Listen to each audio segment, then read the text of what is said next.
Last এক সপ্তাহ যাবৎ প্রতিদিন কিন্তু মনে হতো যে আজকে হয়তো বা ট্রাম্প ইরানে অ্যাটাক করবে।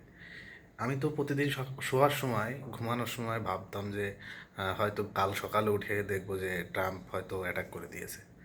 কিন্তু কিন্তু এখন দেখতে পাচ্ছি যে গতকালকে কিন্তু ট্রাম্প বলেছেন যে হচ্ছে আমরা সব কিছু বিবেচনা করতেছি। তো এইখানকার পরিস্থিতি সব দেখতেছি আমরা, যদি প্রয়োজন হয় তাইলে এটা করব, না হলে দরকার নাই। এখন আস্তে আস্তে কিন্তু হচ্ছে পরিস্থিতিটা ঠান্ডা হয়ে যাচ্ছে। ভেনিজুয়েলার ক্ষেত্রেও কিন্তু ঠিক এরকমটাই হয়েছিল। ভেনিজুয়েলায় যে মাদুরোকে যেভাবে তুলে নিয়ে গেল, তুলে নিয়ে যাওয়ার আগে যে হচ্ছে একটা এরকম উত্তপ্ত একটা পরিস্থিতি তৈরি হয়েছিল, কিন্তু তারপর পরই হচ্ছে ট্রাম্প কিন্তু বলেছিল যে আমরা একটা সমঝোতায় বসবো, আমরা একটা আলোচনা করব। তো আলোচনা করবো তখন কিন্তু মাদুরো হচ্ছে রাজি হয়নি আলোচনাটা করার জন্য। তারপর পরই কিন্তু হচ্ছে ট্রাম্প হচ্ছে ওই যে মিশনটা পরিচালনা করে। ঠিক ঠিক একই রকম কিন্তু একটা পরিস্থিতি এই ক্ষেত্রেও কিন্তু দেখা যাচ্ছে।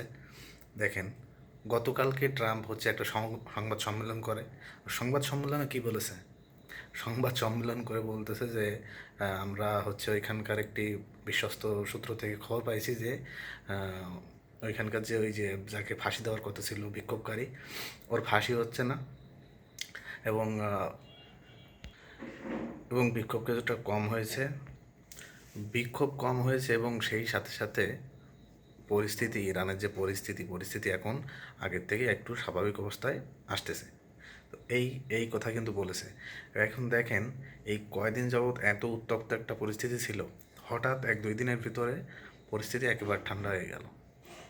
এটা কিন্তু আসলে ওই ওই যে ভেনিজুয়েলা যে এরকম সিস্টেমে কাজ করেছিল, আমার তো মনে হচ্ছে সে একই সিস্টেমে কিন্তু এটা পরিচালিত হচ্ছে।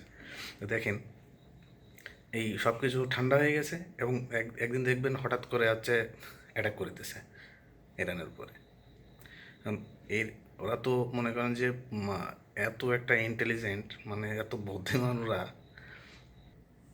ওদের মিলিটারি পাওয়ার উন্নত মানের। ওরা বিশ্বের ভিতরে সব থেকে হচ্ছে অর্থনৈতিকভাবে সব থেকে সমৃদ্ধ এবং সব থেকে শক্তিশালী। আর আপনি ইরানের কথা ভাবেন আপনি, যে ইরান ইরানকে বারবার করে হচ্ছে সমঝোতার কথা বলতেছে এবং হচ্ছে তাদের সাথে আলোচনার কথা বলতেছে, কিন্তু ইরান কিন্তু কোনো অবস্থাতেই মানে একটা সমঝোতায় আসার কথা বলতেছে না। মানে কোনো অবস্থায় তারা আলোচনা করতে যাচ্ছে না। এখন এই অবস্থায় হামলা কিন্তু হবে, অবশ্যই হবে। হামলা হবে এটা মনে করেন নিশ্চিত থাকে না একেবারে, কারণ আপনি এরকম একটা সুপার পাওয়ার পেয়ে হচ্ছে হচ্ছে আঙুল দেখাবেন, আর ওরা কি বসে বসে দেখবে নাকি? ট্রাম্প হামলা করবে এটা নিশ্চিত থাকেন। এখন কবে করবে, কিভাবে করবে, এটা শুধু সময়ের অপেক্ষা। এখন দেখা যাক কখন অ্যাটাক হয়। অ্যাটাক হবে এটা শিওর থাকে না একেবারে, কারণ ভেনিজুয়েলায় দেখেন তাকে প্রধানমন্ত্রীকে উঠায় নিয়ে আসে। এখন এসব হিসাব বিবেচনা করলে দেখা যায় যে অ্যাটাক অবশ্যই হবে।